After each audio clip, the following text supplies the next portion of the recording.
West zone power distribution কোম্পানির একটা বিশাল circular already হয়েছে এবং যারা আবেদন করেছেন, বিশেষ করে যারা commerce graduate, junior assistant manager accounts and finance 20টা পদ এবং জুনিয়র অ্যাসিস্ট্যান্ট ম্যানেজার এইচআর বা অ্যাডমিন 15টা পদ। এই দুইটা পোস্টেই একটা লোভনীয় চাকরি।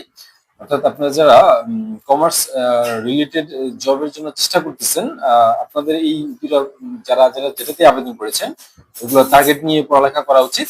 আপনারা দেখবেন যে West zone power distribution company এর আগে যে পরীক্ষাগুলো নিয়েছে সাধারণত আইবিএ বা এএস ডিপার্টমেন্টই ওই পদগুলোর পরীক্ষা নেয়। পরীক্ষা কি খুলনা হতে পারে কিনা, যেহেতু একটা বড় সার্কুলার, সচরাচর এই সার্কুলারের পরীক্ষা ঢাকা হওয়ার সম্ভাবনা অত্যাধিক।